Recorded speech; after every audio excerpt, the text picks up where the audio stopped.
2018 में पूछा गया था, है ना। उसको पार्ट 1 में 13 तक कंप्लीट कर दिए थे, ये 13 के बाद है ना। देखिएगा, इसको समझिएगा, है ना, और आगे क्लियर करते हैं, है ना। देखिएगा क्या बोला है कि किसी थैले में लाल और नीले रंग के गेंदों की संख्या का अनुपात स्थिर है ना। मतलब कि जो भी दिया हुआ है वो स्थिर है। क्या बोला, फिर आगे पढ़िए। जब उसमें 44 लाल गेंद है, रेड गेंद की संख्या कितना है, 44, है ना।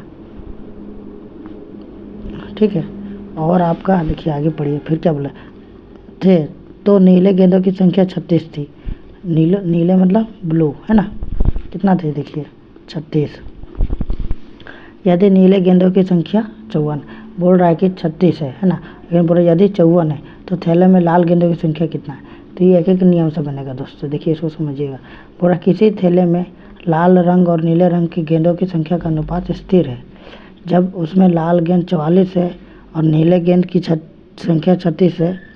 यदि नीले गेंद की संख्या 54, मान लीजिए 36 के जगह कितना है, 54 है ना दोस्तों। तो बोल रहा है कि 44 का मान कितना होगा, है ना। इसका मान निकालिएगा, कैसे निकालिएगा, 54 बट्टा हो जाएगा 36 और ये हो जाएगा आपका गुना में 44। ये आपका किसका निकलेगा, ये आपका रेड का निकलेगा, क्योंकि रेड का दिया हुआ 44 है ना दोस्तों, दिया ना रेड का। और ये किसका दिया था, ये आपका ब्लू का दिया था। तो बोला गया कि ब्लू 36, बोल रहा यदि 54 होता, है ना। तो यदि नीले गेंदों की संख्या 54, तो मतलब 36 बराबर कितना दिया, 54। तो 44 बराबर कितना हो जाएगा, तो 54 बटा 36 गुना 44, है ना दोस्तों। इसको कटिंग करते हैं। देखिए तो 9 चक 36 और 9 चक 54, है ना। देखिए तो 4 पड़ों कटेगा, 11 चक 44, 11 छक कितना होता है, गुना कीजिए तो 66, है ना दोस्तों। देखिए 66 है इसमें, देखिए ए नंबर, तो आपका ये आंसर हो जाएगा। ठीक है, आगे चलते हैं, है ना। देखिए 15 नंबर क्या बोला है कि एक लंब वृत्तीय शंकु, है ना, का आयतन जिसके आधार की त्रिज्या उसकी ऊंचाई का एक तिहाई है, एक गोलार्ध का आयतन के बराबर है। बोलता है कि लंब वृत्तीय शंकु है। शंकु कैसा बनता है दोस्तों, देखिए ऐसे शंकु बनेगा, है ना। ठीक है दोस्तों, ये आपका शंकु बोल रहा है। जो शंकु है ना, इसका आयतन जिसका आधार की त्रिज्या, आधार किसको बोलते हैं, इसी को बोलते हैं। इसकी जो आधार की त्रिज्या मान लीजिए ये R1 है ना। ये जो R1 है इसकी त्रिज्या, और बोल रहा है कि जिसकी त्रिज्या उसकी ऊंचाई का एक तिहाई, जो ऊंचाई है ना दोस्तों, है ना, उसका एक तिहाई। मतलब अगर ये 3 है तो ये 1 है ना दोस्तों। तो देखिए R1 जो है वो 3H है। ठीक है दोस्तों, तो बोल आगे देखिए पढ़िए क्या, शंकु की त्रिज्या और गोलार्ध का त्रिज्या का अनुपात निकालिए। गोलार्ध का भी अनुपात मान लीजिए, गोलार्ध है ना, ये है आपका, इसका भी तो कुछ त्रिज्या होगा दोस्तों, है ना। इसका त्रिज्या क्या होगा बोलिएगा, ये हो जाएगा आपको मान लीजिए R2, है ना। क्या मानना है, R2, है ना। देखिए तो बोल रहा है कि दोनों का आयतन बराबर होगा। तो शंकु का आयतन क्या होगा दोस्तों, शंकु का आयतन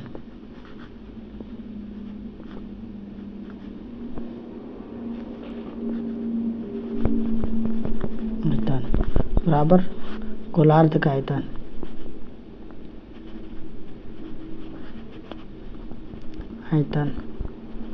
देखिए तो शंकु का आयतन गोलार्ध का आयतन, है ना। इसका फॉर्मूला क्या होता है, 1/3 पाई r² h, और गोलार्ध का क्या होता है 4/3 पाई r³, यही होता है फॉर्मूला। ठीक है दोस्तों, अब देखिएगा इसको समझिएगा क्या लिखा हुआ है, एक बार और इसको देखते हैं। बोला है एक जो लंबवृत्तीय शंकु का आयतन है जिसके आधार की त्रिज्या उसकी ऊंचाई का एक तिहाई है। मतलब जो उसकी ऊंचाई है उसका एक तिहाई है ना दोस्तों। इसको समझिएगा, बोल रहा है कि एक तिहाई है ना। तो देखिएगा तो मतलब इसका दिया है एक तिहाई है, तो ये मतलब 3H दिया है, तो 3R1 बराबर H। मतलब देखिए ये लंबा होगा ना दोस्तों, इसका 3 भागा है ना, तो ये एक तिहाई है ना। तो देखिए तो H बराबर 3R1 होगा, है ना। आप इसको देखिएगा तो क्या बोला है, इसको मान लीजिए R1, इसको मान लीजिए R2, ठीक है। अब देखिए तो क्या कि यहाँ पर दिया हुआ कि ऊंचाई का 1/3 है ना, ऊंचाई का 1/3 तो है ना H/3 है ना दोस्तों। देखिएगा इसको समझिएगा, 1/3 पाई रहने दिए R1 है ना, तो R1 का स्क्वायर इंटू H का जगह हम क्या लिख सकते हैं, है ना, बोलिए यहाँ पर 3R1 लिख सकते हैं। अब बट्टा में 4/3 पाई R2/3 है ना। देखिए तो ये 3 से ये 3 कटेगा, है ना, ये पाई से ये पाई कटेगा। देखिए दोस्तों ये R1 और यहाँ पे R1 है ना, तो ये पावर पूछने मतलब 1 है, तो क्या हो जाएगा R1 का पावर 3, ये हो जाएगा 4/3, क्या हो जाएगा R2 का पावर 3। तो देखिए तो R1 का पावर 3 बटा R2 का पावर 3 बराबर क्या हो जाएगा 4/3। तो R1 अनुपात R2 बराबर क्या हो जाएगा, बोलिए, इधर हो जाएगा 4/3 पावर 3। तो इसको रेशियो में कैसे लिखिएगा, 4/3 ऐसे ना दोस्तों। देखिए ये इसका आंसर दिया है ना, देखिए डी नंबर दिया है ना, तो ये हो जाएगा आपका डी नंबर, ठीक है। कोई दिक्कत, देखिए ये मेन इसका है ना, इसी में पॉइंट दिया हुआ रहता है, इसी को आपको समझना है। ये आप समझ गए हैं तो ये आपको बनाना बहुत आसान है। देखिए बोला कि एक लंबवृत्तीय शंकु का आयतन जिसके आधार की त्रिज्या उसकी ऊंचाई का 1/3 है, मतलब जो ऊंचाई है उसका 1/3 है ना दोस्तों। तो H जो है H का बटा 3 है, तो R1 बराबर H/3, तो H बराबर क्या हो जाएगा 3R, है ना, वही समझना है। बाकी देखिए नेक्स्ट 16 नंबर क्या बोला, पढ़िए कि निम्नलिखित विकल्पों में से संबंध शब्द जोड़ी का चयन कीजिए। बोलता हंस का जो संबंध है वो हंसों से है, ठीक है दोस्तों। हंस का संबंध किससे है, तो हंसों से है, ठीक है।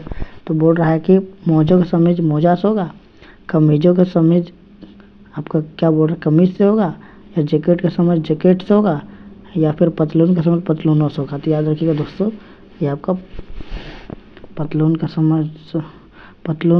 संबंध पतलूनों से होगा, ये इसके अनुसार, ठीक है। ये तो आपका आंसर हो गया था, ठीक है दोस्तों, इसका भी आंसर आ गया था, है ना।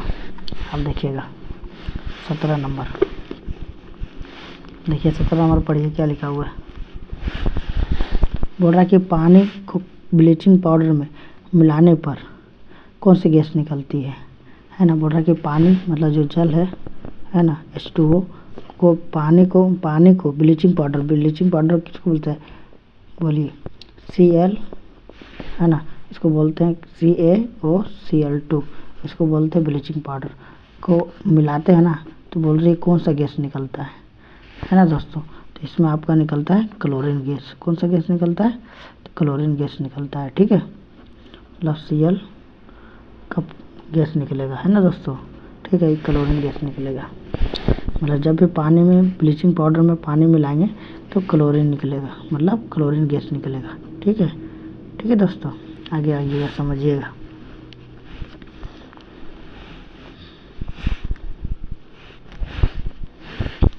देखिए 18 नंबर क्या बोलता है, यदि बहुलक और माध्यक के बीच का अंतर 2 है, ठीक है, तो माध्यिका और माध्य के बीच का अंतर ज्ञात कीजिए। तो देखिएगा ये रिलेशन होता है, ठीक है। माध्य देखिए बहुलक और माध्य के बीच का अंतर दिया है, क्या दिया है ना, ये 18 नंबर बोला है कि बहुलक,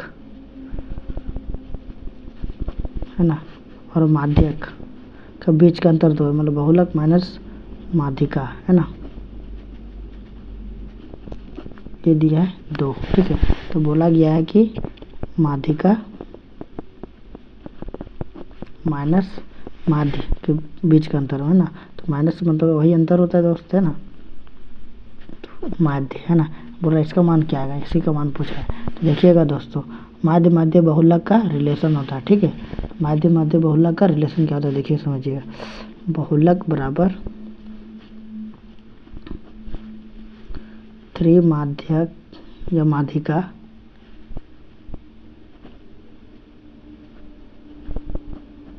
है ना माध्यिका -2 माध्य है दोस्तों, यही होता है। देखिए तो ये बहुलक बराबर 3 माध्यिका -2 माध्य होता है। देखिए तो ये बहुलक बराबर हम ये लिख सकते हैं, देखिएगा इसको समझिएगा, ठीक है। क्या है कि दिया हुआ बहुलक बराबर क्या हो जाएगा, ये माध्यिका उस साइड जगह है ना, समीकरण मान लीजिए ये समीकरण है, ठीक है। तो ये माध्यिका उस साइड जगह तो क्या हो जाएगा, प्लस में माध्यिका हो जाएगा, है ना। तो बहुलक बराबर क्या हो जाएगा, देखिए तो यहीं पर लिख देते हैं ना, देखिएगा ये आपका फॉर्मूला है, इसको याद रखिएगा, ठीक है। ठीक है दोस्तों, अब देखिए तो बहुलक बराबर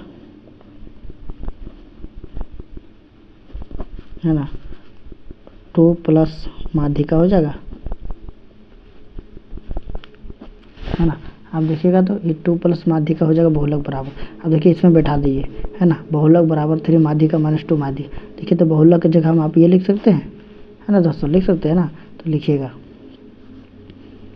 लिखिए तो क्या हो जाएगा 2 प्लस माध्यिका, है ना,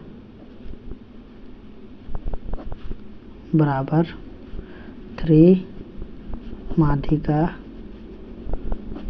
है ना, -2 माध्य, है ना दोस्तों। यहाँ तक कोई दिक्कत, ये बहुलक का ही देखिए इसी का 1 नंबर में दिया था ना, है ना। इसको अगर वही उसी से लिखे कि बहुलक बराबर 2 माइनस माध्य का है, तो माध्य को उस साइड जगह क्या हो जाएगा, प्लस में जाएगा, देखिए प्लस में हुआ ना। देखिए तो बहुलक बराबर ये निकल गया ना 2 प्लस माध्य, तो वही बहुलक की जगह में ये यहाँ पे लिखे हुए हैं 2 प्लस माध्यिका, है ना। तब देखिए तो माध्यिका को माध्यिका के साथ में मिला दीजिए, ठीक है। तो दिक्कत रहेगा, देखिए मिलाइए, इसको उस साइड भेजिए, तो क्या हो जाएगा, देखिए तो 2 बराबर 3 माध्यिका, है ना, माइनस देखिए प्लस है तो उस साइड जाएगा तो क्या हो जाएगा, माइनस होगा ना दोस्तों। तो क्या हो जाएगा माध्यिका, है ना, अब माइनस इधर 2 माध्य तो उसको रहने दीजिए 2 माध्य, है ना, है ना। क्या हो जाएगा 2 माध्य, है ना दोस्तों। आप इधर समझिएगा इसको, ये 2 रहने दीजिए, है ना। देखिए तो 3 माध्यिका में 1 माध्यिका चला जाएगा, है ना, कुछ नहीं मतलब 1 होता है ना, तो 1 माध्यिका चला जाएगा तो क्या बचेगा दोस्तों, 2 माध्यिका बचेगा ना। अब 2 माध्यिका और इधर क्या हो जाएगा 2 माध्य है ना। अब देखिए तो ये 2 है, ये 2 है, माध्यिका और माध्य, है ना दोस्तों। देखिए माध्यिका और माध्य तो घटेगा नहीं, है ना, क्योंकि अगर माध्यिका माध्यिका रहता तो घटता, माध्य माध्य रहता तो घटता या जुड़ता, लेकिन अलग अलग जाती है। जब अलग अलग रहेगा तो कॉमन ले लीजिए, अगर कॉमन आता देखिए 2 और 2 है दोनों में, तो कॉमन ले लीजिए, ठीक है। अब जगह दो माध्यिका माइनस में माध्य। अब देखिए तो ये 2 यहाँ भी 2 है ना दोस्तों, तो ये 2 कटेगा, क्या बचेगा 1 बराबर माध्यिका माइनस माध्य। इसी के बारे में पूछ रहा था, देखिए तो 1 है, देखिए दोस्तों इसमें दिया है 1, 18 नंबर में देखिए डी नंबर, है ना। तो इसका आंसर क्या हो जाएगा, ऑप्शन हो जाएगा डी हो जाएगा, ठीक है दोस्तों। ये कितना नंबर है, तो ये आपका 18 नंबर है, ठीक है। अब देखिए आगे 19 नंबर, देखिए 19 नंबर में क्या बोला गया कि दिए गए कथन पर विचार करें और तय करें कि दी गई अनुमानों में कौन सी कथन अंतर्निहित है, मतलब इसमें से कौन सा अंतर्निहित है। पहला कथन क्या दिया हुआ कि ईमानदार ही सर्वोच्च नीति है, बोल रहा है कि ईमानदार ही सर्वोच्च नीति है ना। देखिएगा दूसरा क्या बोला, अनुमान, मतलब आप ये कथन से अनुमान लगाने बोल रहा है कि कथन दिया हुआ कि ईमानदारी सर्वोच्च नीति है, तो आप इससे अनुमान लगाइए, है ना। तो क्या ईमानदार लोगों नीति बनाते हैं, मतलब कि सर्वोच्च नीति बोला हुआ कि ईमानदारी ही सर्वोच्च नीति, तो ऐसा थोड़ी कि ईमानदार लोग नीति बनाएगा, सब ईमानदार लोग थोड़ी नीति बनाएगा दोस्त, ठीक है। देखिए दूसरा, हर नीति में ईमानदारी होनी चाहिए, ऐसा थोड़ी कि हर नीति में ईमानदारी होनी चाहिए, कुछ कुछ तो बेईमान भी निकलता है ना। तो ये थोड़ा सा अपने अनुसार सोचिएगा कि ईमानदारी ही सर्वोच्च नीति, दिया हुआ कथन, इससे अनुमान लगाइए। कथन और निष्कर्ष वाला है ना। तो अनुमान है कि ईमानदार लोग नीति बनाते हैं या हर नीति और ईमानदारी होनी चाहिए, तो दोनों गलत है दोस्तों, है ना एक सही है ना दो सही। कहेगी ईमानदारी सर्वोच्च नीति, इसका मतलब थोड़ी कि ईमानदार लोग जितना होता है सब नीति बनाते हैं या फिर हर नीति में ईमानदारी ही होता है, ऐसा थोड़ी होता है दोस्तों। तो ये दोनों आपका गलत है, ये आपका सही हो जाएगा। ठीक है, देखिए आगे आइए, है ना। देखिए 20 नंबर, है ना। देखिए क्या बोला कि उस उत्तर आकृति का चयन कीजिए जो प्रश्न आकृति में रिक्त स्थान का उपयुक्त करता है। देखिए ये ऐसा दिया हुआ है ना गोला, है ना। फिर इसको देखिए ये इसमें 3 है, फिर देखिए इसमें 2 है ना दोस्तों। देखिए आगे देखिए इसी में देखिए इसमें देखिए, है ना 2 है 3 है, फिर इसमें देखिए 2, इसमें देखिए 4, है ना। फिर इसमें देखिए 2, इसमें 4। तो देखिए इसमें बोल रहा है कि इसमें क्या भरेगा, ये 3 वाला भरेगा, है ना, कि या फिर ये 4 वाला भरेगा, कि इसमें 2 वाला भरेगा या 3 वाला भरेगा। तो देखिए दोस्तों इसमें 2 है 4 है, देखिए इसमें 3 है 4 है 2 है, देखिए तो इसमें 2 है 4 है, इसमें देखिए 4 3 2 है, देखिए तो सब में 4 3 2 है, 4 3 2 है, इसमें 4 और 2 है, तो इसमें क्या नहीं है, तो 3 नहीं है, तो 3 वाला यही है ना दोस्तों। तो देखिए ये नंबर आपका सही हो जाएगा, है ना। तो देखिए तो ए है सही, तो आप एक में बी दिया है तो बी वाला ये हो जाएगा, ये नहीं होगा। तो ध्यान दीजिएगा इसमें भी ऑप्शन में भी कि जहाँ ए कहाँ लिखा हुआ, देखिए सी नंबर ऑप्शन में यहाँ लिखा हुआ ए, तो ये आपका सही हो जाएगा। ठीक है दोस्तों, आगे देखिएगा,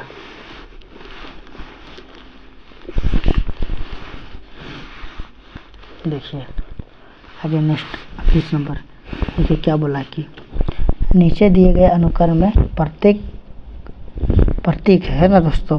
ठीक है, बोल रहा है कि नीचे दिए गए अनुक्रम में ऐसे प्रतीक और है जिसके ठीक पहले कोई संख्या आती है। बोलता है ऐसा कितना प्रतीक है जो ठीक पहले संख्या आती है ना।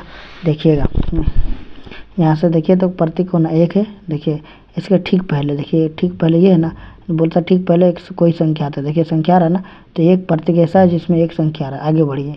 देखिए तो ये प्रतीक है लेकिन इसमें कोई संख्या नहीं है, ये प्रतीक है इसमें कोई संख्या नहीं है, देखिए आगे बढ़िए। देखिए इसमें एक प्रतीक है इसमें कोई संख्या नहीं है ना, ये 4 है। देखिए इसमें ये भी, इसमें पहले संख्या नहीं बाद में संख्या है ना दोस्तों, पहले बोला था ये है, देखिए प्लस, इसमें भी कोई संख्या नहीं। तो कितना संख्या आपको मिला ऐसा जिसमें पहले अंक है, तो आपका 1 है ना, तो ये आपका हो जाएगा सही। इसमें यही क्वेश्चन में देख के दिमाग लगाना है, और ये जो लिखा हुआ है ये आपको समझना है दोस्तों। ठीक है, इसमें लिखा हुआ है कि ऐसे कितने प्रतीक है जिनके ठीक पहले कोई संख्या आती है। तो आपको यही ध्यान देना है कि ठीक पहले बोला कि ठीक बाद बोला है ना। अगर ठीक पहले बोला है तो कोई चिन्ह देखिएगा, जैसे यहाँ पर @ चिन्ह है ना, तो इसमें ठीक पहले कौन है, देखिए अंक है 7, तो ये 1 हो गया। लेकिन इसमें देखिए तो स्टार है, इसमें पहले नहीं है, अंक है। फिर देखिए ये क्वेश्चन मार्क, लेकिन इसके पहले कोई अंक नहीं है। हैच है, इसका देखिए पहले कोई अंक नहीं है ना। फिर देखिए डॉलर है, इसमें कोई पहले अंक नहीं है, इसको एंड भी बोलते हैं ना दोस्तों। ऐसे देखिए प्लस है, इसको पहले कोई नहीं है, तो मतलब एक ही है ना। आगे चलते हैं 22 नंबर, है ना, पढ़िएगा 22 नंबर। देखिए 22 नंबर क्या बोला है कि निम्नलिखित है ना, मतलब दिए गए प्रश्न पर विचार कीजिए और निर्णय लेके प्रश्न उत्तर देने के लिए कथन कौन सा पर्याप्त है ना। पहला कथन दिया हुआ है कि कंपनी ABC बिक्री कैसी रही। बोलता है कंपनी ABC का बिक्री कैसी रही, कथन बोला है। देखिए कि कंपनी ABC ने 75,000 साबुन 70 प्रति नग के हिसाब से बेचे, है ना। देखिए दूसरा कि उत्पाद के क्षेत्र में ABC के पास कोई दूसरा उत्पाद नहीं है ना। ये बोला हुआ है कि आपका कि उत्पाद के बारे में। देखिए तो इसमें पहले देखिए ऑप्शन पढ़िएगा। उचित जवाब देने के लिए कथन केवल 2 पर्याप्त है जबकि 1 पर्याप्त नहीं है, या फिर केवल उचित जवाब देने के लिए केवल 1 पर्याप्त है जबकि 2 पर्याप्त नहीं है। उचित जवाब देने के लिए ना तो 1 पर्याप्त है ना 2 पर्याप्त है। लेकिन बोल रहा है कि देखिए कथन 1 और 2 दोनों उचित जवाब देने के लिए पर्याप्त है। तो देखिएगा दोस्तों, पहला बोला है कि कंपनी ABC जो 75 साबुन प्रति नग से बेचा, दूसरा बोला कि उत्पाद क्षेत्र में एबीसी के पास कोई दूसरा उत्पाद नहीं है। देखिए एबीसी के पास ये जब बिक्री प्रति नग है तो यही बेच रहा है दोस्तों, इसके पास तो सही में दूसरा नहीं है, तो 1 और 2 दोनों सही होगा, है ना दोस्तों।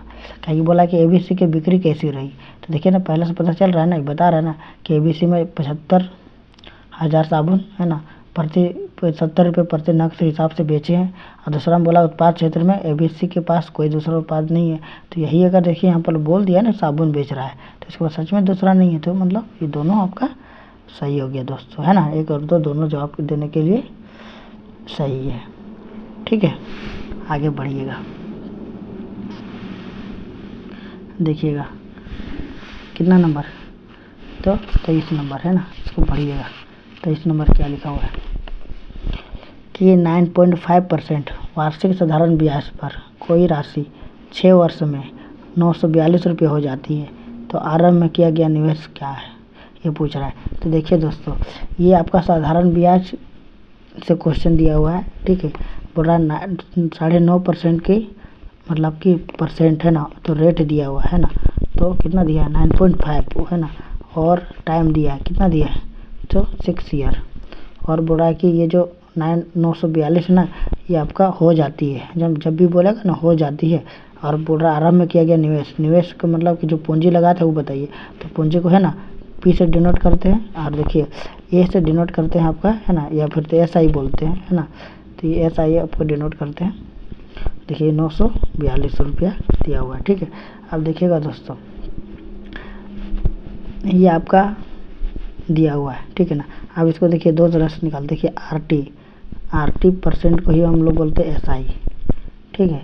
देखिए तो इसमें देखिए आरटी परसेंट में 100 मिला देंगे तो ये हो जाएगा आपका SI, ठीक है, ब्याज हो जाएगा, ठीक है ना, मतलब टोटल रुपया इतना हो जाता है, ठीक है, मतलब मूलधन में इंटरेस्ट लगा के, ठीक है। तो देखिएगा, देखिए तो आर और टी को कितना है 9.5 और समय कितना है 6 साल, है ना दोस्तों। तो इसको उड़ाइएगा तो क्या हो जाएगा, देखिए 10, 5 दूना 10 और 19 बचे 95, 2 से 3 6 19 से कितना हो गया, ये आपका 57 हो गया, है ना, 57 हो गया दोस्तों, है ना। अब देखिए ये 57 है ना आपका ब्याज है, लेकिन अगर मतलब इसमें और जो आपका है ना मिश्रधन होता है, ये आपका होता है कि 100 रुपया में, मतलब टोटल है तो है पूंजी 100, लेकिन इसमें आपको इंटरेस्ट कितना मिला 57 में मिला, तो ये आपका हो गया मूलधन, ये नहीं, ये आपको हो गया मिश्रधन, है ना, क्या हो जाएगा मिश्रधन। और यहाँ पे मिश्रधन कितना दिया है 942 है मिश्रधन, है ना, मिश्रधन 942 है ना। और आपको मूलधन निकालना है, मूलधन कितना है बताइएगा, ठीक है। तो देखिए दोस्तों, आपका मिश्रधन आप निकाले कितना हुआ 157 है आपके अनुसार, लेकिन इसके अनुसार कितना दिया है 142, मतलब 157 बराबर कितना दिया है 942, ठीक है दोस्तों। तो बताइए तो 100 बराबर कितना होगा, 100 का कि पूंजी को हमेशा 100 ही मानते हैं ना परसेंटेज में, तो देखिएगा 100 बराबर क्या हो जाएगा, तो 942 बटा 157 गुना 100, देखिए तो इसको काटिएगा तो ये 6 बार में कटेगा, तो आ जाएगा आपका 600, ये 600 इसमें, देखिए सी नंबर, है ना दोस्तों, 6 नंबर है ना 100। ये आपका बहुत तरह से बनेगा, ऐसा नहीं है ना कि एक तरह से ही बनेगा, ये आपका ऐसे भी बनेगा। देखिए ये SI बराबर होता है P गुना R गुना T/100, है ना, ऐसे भी बनाइएगा तो बनेगा, इसी का फॉर्मूला से लाया गया है, ठीक है दोस्तों। अब देखिएगा आगे 24 नंबर, देखिए 24 नंबर में क्या बोला है कि निम्नलिखित में से कौन सा 15,376 का वर्गमूल निकाले, क्या निकालना है वर्गमूल। वर्गमूल का मतलब क्या होता है दोस्तों, इसका मतलब होता है इसका रूट निकालना, है ना, कि कितना आएगा, ठीक है, जैसे हम लोग निकालते हैं, है ना दोस्तों, इसको बोलते हैं वर्गमूल। 9 का वर्गमूल मतलब 9 का रूट, तो कितना हो जाता है 3, तो बोलता है इस तरह 16 का रूट, है ना, वर्ग रूट या फिर वर्गमूल, तो कितना होता है 4। इसी तरह बोल रहा है कि इतना का वर्गमूल है ना, तो इतना का निकालना स्क्वायर रूट कितना होगा, वर्गमूल इसी को बोलते हैं। ठीक है दोस्तों, तो कितना होगा देखिएगा। इसको निकालने का आसान तरीका, इसको दो तरह से निकाल सकते हैं। आप इसको ऐसे भी निकाल सकते हैं कि 15,376 लिखिए, है ना, और इसको इससे आप करके निकालिए, इधर से इधर करके निकालिए, है ना, उसके बाद आप निकालिए। ठीक है, लेकिन इसको एक और विधि होता है ना, देखिएगा जब भी रहेगा ना, तो देखिए लास्ट में कितना दिया है 6।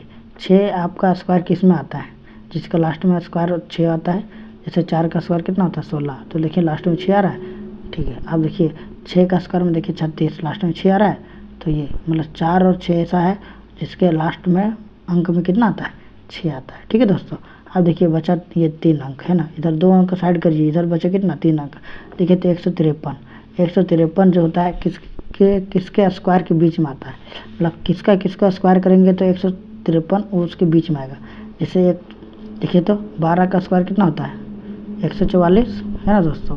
अब देखिए तो 13 का स्क्वायर कितना होता है 169, स्क्वायर आपको याद करना पड़ेगा। ठीक है, देखिए तो 169 और जो आपका है 144 उसके बीच में कितना आ रहा है 153 आ रहा है ना दोस्तों। अब देखिएगा, देखिए 153 जो है वो 144 से बड़ा है, लेकिन देखिए तो 169 से छोटा है ना, तो ये छोटा बड़ा नहीं लेना है, इसे छोटा लेना है 144। देखिए 12, तो यहाँ लिख दीजिए 12, कोई दिक्कत है दोस्तों।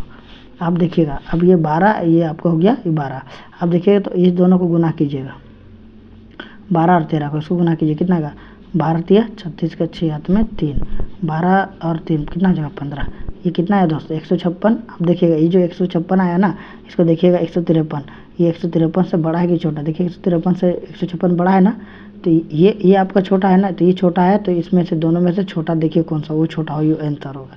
देखिए तो ये छोटा है ना, ये आपका आंसर हो गया। ठीक है दोस्तों, ये आपका बनाने का मतलब आसान तरीका है, ये ना ऐसे आप कीजिएगा तो बहुत मेहनत करना पड़ जाएगा, ऐसे देखिए आपको ज़्यादा आसान बनता है ना, इसलिए हम इस विधि से बताएं। क्योंकि देखिए ना यहाँ पे कितना बोल रहा है कि आप फिर से देखिए एक बार और देखिए 153 76 है, एक सीख जाइएगा ना तो आप 50 को अपने आप बना दीजिएगा। देखिए ये देखिए लास्ट में कितना 6, इसको स्क्वायर जो आता है 4 का स्क्वायर 16 है ना, 4 का स्क्वायर में होता है ना 16 और 6 का स्क्वायर में 36 होता है ना। देखिए लास्ट में 6 किसका आ रहा है 4 और 6 में, तो 4 और 6 आपका हो जाएगा। ठीक है, अब देखिएगा ये जो है ना 3 अंक इधर देखिएगा, ये कंप्लीट हो गया। अब इधर तक 3 अंक देखिए 153 किसका स्क्वायर के बीच में, तो 144 और 100 है ना, आपका 12 और 13 का स्क्वायर में, तो 12 में 144 और 13 में 169, मतलब बड़ा हो जाता है 153 से, तो बड़ा नहीं लेना छोटा लेना। छोटा कितना 144 है, तो 144 किस में आता है 12 में, तो 12 लीजिएगा। ठीक है, अब ये दोनों में से आंसर कोई एक होगा, दोनों नहीं हो सकता है, तो इसको पहचानने के लिए होता है कि आप जो क्या लिए थे किसके बीच में लिए थे 12 और 13 के बीच में लिए थे, तो ये 12 13 को गुना कीजिएगा, तो गुना कीजिएगा तो कितना आएगा 156। 156 देखिए 153 क्या छोटा है ना 156 से, तो जो छोटा है तो इसमें से छोटा कौन है छोटा लीजिएगा। अगर ये 153 की जगह हमें कितना आता है 148 आता है ना, देखिए तो 148 से 153 से बड़ा है ना, तो फिर इसमें बड़ा अंक लेते हैं। ठीक है दोस्तों, अब ये बड़ा है ये छोटा है ना, तो छोटा अंक लेंगे, तो 124 आपका हो जाएगा सही। अब इसको गुना कीजिएगा ना 124 और 124, तो आपका 15,376 ही आएगा। ठीक है दोस्तों, आगे आइएगा, आपका इसका आंसर क्या हो जाएगा, तो इसका आंसर आपका हो जाएगा 124 बी नंबर। ठीक है, आपका हो जाएगा बी, और इसका आंसर हो जाएगा सी है ना, 600 आया था। ठीक है, इसीलिए बोलते हैं रेशियो पढ़ने के लिए, रेशियो पढ़िएगा ना, तो रेशियो में फ़ायदा क्या है कि आप रेशियो से सारा क्वेश्चन को हल कर सकते हैं, है ना, आपको प्रॉब्लम नहीं होगा। देखिएगा 25 नंबर पढ़िएगा क्या बोला है, एक स्विमिंग पूल को 3 टैंकरों ए बी सी के माध्यम से 10 घंटे में भरा जा सकता है। बोलता है टैंकर है ए बी और सी है ना, 3 टैंकर है, जो टोटल कितना घंटा में भर सकता है 10 घंटा में, है ना, 10 घंटे में तीनों मिलेगा तो 10 घंटे में भर देगा। बोल रहा है कि भर जाता है ना, टैंकर बी से दोगुना तेज है, जो टैंकर सी है टैंकर बी से कितना मतलब तेज है, तो दोगुना, मतलब अगर ये आपका 4 है तो ये आपका कितना है 2, क्योंकि बी से दोगुना तेज कौन है सी टैंकर है बी से दोगुना, मतलब अगर टैंकर 2 है तो टैंकर सी कितना हो जाएगा 4 गुना हो जाएगा, है ना, तब ना हो जाएगा। अब देखिएगा बोल रहा है कि टैंकर बी और टैंकर ए से दोगुना तेज है। बोल रहा है टैंकर जो है बी टैंकर ए से दोगुना, तो अगर टैंकर 1 है तो ये कितना हो जाएगा 2, है ना। आप देखिएगा दोस्तों, आप बोल रहा है कि ए द्वारा क्या बोल रहा है कि ये देखिए आप तो निकाल लिए, है ना, ये इसका एफिशिएंसी है जो आप ये निकाले ना, इसका एफिशिएंसी है ना। अब देखिए जो मतलब क्षमता, आप क्षमता निकाले कि इसका कितना क्षमता है। आप बोल रहा है कि टैंकर ए का अकेले भरने में कितना समय मिलेगा ए, तो देखिए टोटल कितना भरता है 4, 2, 6 और 1 7, मतलब ये टोटल कितना भरता था 10 घंटा में भरता था। तो ऐसे इसका क्षमता कितना है टोटल तीनों का, तो 10 गुना ये देखिए टोटल कितना 7, तो एफिशिएंसी को जितना घंटा भरता है ये हो जाएगा। और देखिए एक कितना भरता है अकेला 1 में भरता है, तो 1 से इसको भाग हो जाएगा, है ना दोस्तों। तो 10 सत्ते कितना हो जाएगा 70, तो ये 70 घंटा में भर देगा अकेले कौन ए। और अगर बी बोलता दोस्तों तो बी देखिए तो 10 गुना 7 और बी कितना है 2, तो इसको 2 से काटते हैं, इसका जब 500 मतलब ये 35 घंटा में ये कौन बी भर देता है। इस तरह अगर सी पूछता दोस्तों तो क्या हो जाएगा 10 गुना 70 बटा क्या हो जाता है 4, तो इसको 2 से काटते हैं, 5 7 बजे 35 मतलब 35 बटा 2 मतलब 17.5 घंटा में कौन सी भर देता है। ठीक है दोस्तों, यही है। अब देखिए पूछा किसका था, तो ए का, तो ए कितना घंटा भरेगा तो 70 घंटा में, 70 घंटे यहाँ है देखिए सी नंबर, है ना, तो आपका सी हो जाएगा आंसर। ठीक है दोस्तों, देखिए 27 नंबर, देखिए 27 नंबर में क्या बोला है। बोला गया कि 13 मीटर लंबी एक सीढ़ी है, सीढ़ी कितना 13 मीटर है, एक खिड़की तक पहुंचती है। जो 13 मीटर लंबी सीढ़ी है एक खिड़की तक पहुंचती है, ठीक है, जो सड़क के किनारे एक ज़मीन पर 12 मीटर ऊपर है। देखिए मान लीजिए ये सड़क है, ठीक है दोस्तों, है ना। अब बोल रहा है कि ये जो सड़क है इसके ऊपर, है ना, मान लीजिए ये यहाँ पे खड़ा है, ठीक है, ये आपका खिड़की है। ठीक है दोस्तों, बोलता है ये जो खिड़की है ना 13 मीटर सीढ़ी, जो सीढ़ी है ये आपका 13 मीटर है, कितना है 13 मीटर, ये आपका सीढ़ी है, ये खिड़की है ना। देखिए इसका ऊंचाई दिया है ना, जो किनारे ज़मीन पर 12 मीटर पे है ना, ये ज़मीन है और ये इसका ऊंचाई है, दोनों ही इसका से इतना तक ऊंचाई कितना डिग्री है तो 12 मीटर। जब याद रखिएगा कभी भी ऊंचाई बोलेगा ना खड़ा है तो समझ जाइएगा 90 डिग्री का कौन है, कितना 90 डिग्री का। ठीक है दोस्तों, देखिए बोल रहा है कि 13 मीटर लंबी एक सीढ़ी है, 13 मीटर लंबी एक सीढ़ी, ये जो सीढ़ी है 13 मीटर है, कितना है 13 मीटर है। ठीक है, और बोल रहा है कि एक खिड़की तक पहुंचती है, ये जब इसको हम लगाते हैं ना तो एक खिड़की तक पहुंचती है, जो सड़क के किनारों से ज़मीन पर 12 मीटर ऊपर है। जो सड़क ज़मीन पर उससे कितना मीटर ऊपर पे, तो ये 12 मीटर पे है ना। यदि इसके पाद का मतलब नीचे का बिंदु बोलते हैं दोस्तों, याद रखिएगा, को उसी बिंदु से पर रखते हुए सीढ़ी को सड़क के दूसरी ओर लगाया जाता है। मतलब ये जैसे ऐसे लगाए ना, अब ऐसे लगाना है, दूसरी ओर लगाते हैं, तो देखिए ऐसे लगाते हैं, ठीक है ना।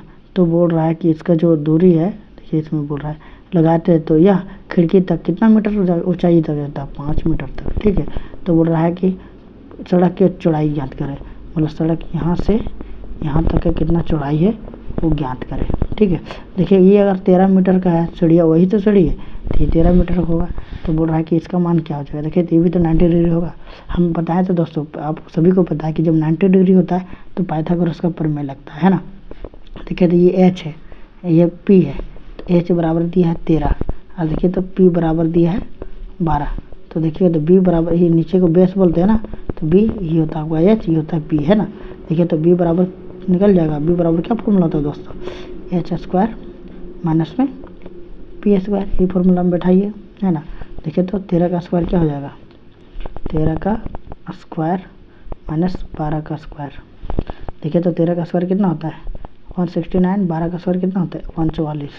देखिए तो कटेगा तो क्या आ जाएगा 25, तो ये 25 आएगा, तो 25 का स्क्वायर रूट कीजिएगा तो कितना आएगा 5, तो ये आपका कितना आ जाएगा 5, है ना दोस्तों। इसी तरह देखिए 13 है 5 है, देखिए तो ये h है, ये p है, निकालना क्या है b, तो b बराबर वही इसी को फॉर्मूला लगाइएगा कि h स्क्वायर है ना, h स्क्वायर माइनस क्या हो जाएगा p स्क्वायर, है ना, रूट में किसका बराबर b बराबर, देखिए तो h क्या है 13 का स्क्वायर माइनस 5 का स्क्वायर।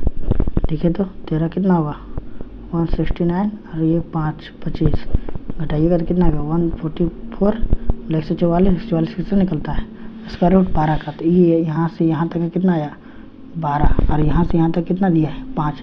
तो अब टोटल देखिए चौड़ाई बोला था ना सड़क का, तो 12 और 5 जोड़ दिए, 12 + 5 कितना हो जाएगा 17। देखिए तो 17 दिया हुआ है ना, आपका आ जाएगा 17।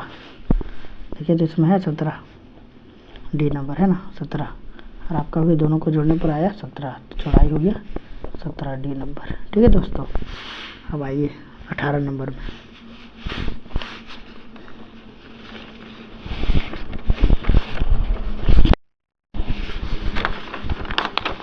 देखिए 18 नंबर, देखिए बहुत आसान है, बस इसको समझिएगा ना तो काम हो जाएगा। देखिए 28 नंबर क्या बोला है कि 28 नंबर में कि निम्नलिखित में से एक त्रिभुज की संख्या नहीं है। देखिए तो इसमें जो अंक दिया हुआ है कि इसमें से कौन एक त्रिभुज का संख्या नहीं हो सकता है। ठीक है, देखिए आप समझिएगा, एक त्रिभुज में कितना पॉइंट लगता है दोस्तों, याद रखिएगा, बताइए। एक त्रिभुज में आपका, एक त्रिभुज बनने में आपका कितना पॉइंट लगता है, तब हम बोलते हैं कि त्रिभुज है।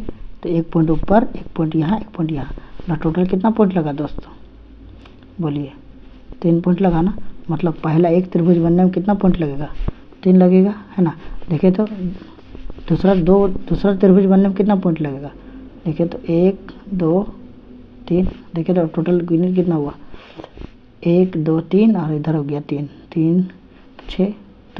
तो फर्स्ट त्रिभुज के लिए 3, सेकंड त्रिभुज के लिए तो कितना हो जाएगा 6 पॉइंट लगेगा। फिर थर्ड त्रिभुज के लिए देखिए तो क्या हो जाएगा 1 2 3 4, है ना। तीसरा त्रिभुज के लिए क्या हो जाएगा, तो इधर हो गया 6 और 4 10, है ना। फिर देखिए तो फिर बढ़ाइए, जब भी याद रखिएगा, जब भी त्रिभुज बढ़ेगा ना तो इसका पॉइंट की संख्या सब में एक एक बढ़ेगा। तो इसमें 3 था, इसमें 4 हुआ ना, इसमें 5 होगा, 1 2 3 4 और 5। अब गिनिए 3 6 4 10 और 5 15, तो चौथा त्रिभुज के लिए कितना बढ़ेगा 15। अब देखिए तो 3 है, 6 है, 15 है, 10 है, 15 है, ये आपका त्रिभुज के संख्या मात्रा। तो इसमें क्या नहीं आ रहा, देखिए तो 5 आ रहा है, देखिए तो 5 इसमें दिया, लेकिन 5 आ रहा नहीं है ना, तो यही आंसर हो गया। बोला क्या नहीं है, त्रिभुज की संख्या नहीं होगा, तो आपका डी नंबर 5 नहीं होगा। ठीक है दोस्तों, याद रखिएगा, ये त्रिभुज का संख्या गिनने का तरीका है ना, कि पहला अगर त्रिभुज है तो आपका पहला त्रिभुज का आपका आएगा 3, और दूसरा त्रिभुज होगा तो इसमें 2 था ना, तो इसमें एक बढ़ जाएगा, तो कितना बढ़ेगा 3 पॉइंट, है ना। फिर तीसरा त्रिभुज आएगा तो इसमें 3 से एक पॉइंट बढ़ जाएगा, तो क्या हो जाएगा 4 पॉइंट, है ना। फिर इसमें एक बढ़ जाएगा तो 5, फिर इसमें जाएगा तो फिर 6 हो जाएगा, एक पॉइंट और बढ़ जाएगा, है ना। इस तरह ही त्रिभुज का जब भी जितना बनेगा उसमें एक एक पॉइंट, एक एक लाइन में एक पॉइंट बढ़ते जाएगा। ठीक है दोस्तों, उसके बाद गिनिएगा तो उतना ही होगा, है ना। अब देखिए 29 नंबर में बोला है कि फरवरी 2018 में कोलकाता का IPL team Kolkata night Riders का मालिक कौन है दोस्तों। देखिए ये तो सबको पता है, 2018 में नहीं, 2023 में, 2025 में कभी भी पूछेगा तो इसका जो मालिक होगा ये आपका होगा शाहरुख खान। ठीक है दोस्तों, शाहरुख खान होगा। कौन होगा, शाहरुख खान। ठीक है, और इसके साथ और कौन मिला हुआ है, तो इसके साथ मिला हुआ है जूही चावला, है ना दोस्तों। कभी कभी पूछेगा तो इसका 2 पार्टनर है, शाहरुख खान और जूही चावला। ठीक है, देखिएगा 30 नंबर, देखिए दोस्तों 30 नंबर, देखिए 30 नंबर ही लास्ट क्वेश्चन है। इसके बाद नेक्स्ट पार्ट में आपका टोटल कराएंगे, है ना। पहले इसको 30 नंबर समझ जाइए, है ना। बोला गया है कि एक फिगर दिया हुआ है ना, ये फिगर दिया हुआ है। ठीक है दोस्तों, ये बोला है इसका नाम A है, B है और D है और E है, कोई दिक्कत। देखिए बोला उपरोक्त वृत्त का चाप AB है ना, ये AB है, और स्पर्श रेखा D, ये जो स्पर्श रेखा है DE है, उसे बिंदु D पर मिलाने के लिए बढ़ाया गया है ना, इसको बढ़ाया गया। यदि AB बराबर, इसका बराबर कितना दिया है 12, और DE इसका बराबर कितना दिया है तो 8, तो बोल रहा है BD का मान, इसका मान निकालना है। तो इसका मान मान लीजिए x, है ना। AB बराबर दिया है 12, है ना दोस्तों, है ना। BD को मान निकालना है, तो इसको मान लीजिए x, और DE का मान कितना दिया है, DE का मान निकालना है आपका दिया है 8, है ना। कोई दिक्कत है दोस्तों। देखिएगा इसका समझिए, इसका फॉर्मूला होता है ना, इसको समझिएगा क्या फॉर्मूला होता है। इसका होता है DE स्क्वायर, डी ई का होल स्क्वायर बराबर बी डी गुना ए डी फॉर्मूला होता है, याद रखिएगा, है ना। देखिएगा तो डी ई का स्क्वायर दिया हुआ है तो डी ई स्क्वायर लिखिए, है ना। अब देखिए तो बी डी को बी डी रहने दीजिए। अब देखिए तो ए डी दिया है ए डी, है ना, इसको हम तोड़ सकते हैं A B plus B D में, इसको तोड़िए, क्या हो जाएगा A B plus B D, है ना। अब देखिए तो डी ई का मान कितना दिया है 8, ठीक है, जगह 8 का स्क्वायर। बी डी का मान कितना दिया है एक्स नहीं दिया है, मतलब एक्स है। ए बी का मान कितना दिया है 12 प्लस बी डी का मान एक्स, है ना, इसी का मान निकालना है। देखिएगा दोस्तों, इसको आप दो तरह से बना सकते हैं। एक होता है हिट एंड ट्रायल। क्या होता है हिट एंड ट्रायल, मतलब कि मान बैठाइए और आंसर लाइए, ठीक है। देखिए तो आप ऐसे भी मान बैठा के बनाइए। देखिए तो इसमें हम रखिएगा 6, क्या रखेंगे 6, एक्स में 6 रखेंगे तो क्या हो जाएगा यहाँ 6, यहाँ 6, 12 और 6 कितना हो जाएगा 18, 18 को हम 6 से गुना करेंगे कितना हो जाएगा। देखिए ये 8 का स्क्वायर करेंगे तो 64 आएगा ना, मतलब इसमें से हम जो गुना करेंगे 64 आना चाहिए, है ना दोस्तों। देखिए तो 64 कैसे आएगा, हम अगर यहाँ पे 6 बैठाएंगे तो 12 6 18 हो जाएगा, 18 को हम 6 से गुना करेंगे 18 6 90 हो जाएगा, तो पहला गलत है क्योंकि यहाँ पर 64 आना चाहिए। देखिए दोस्तों दूसरा देखिएगा क्या दिया है, इसका रूट में 4, तो इसका मतलब हो जाता है 3 रूट 2, 2 रूट 3, है ना।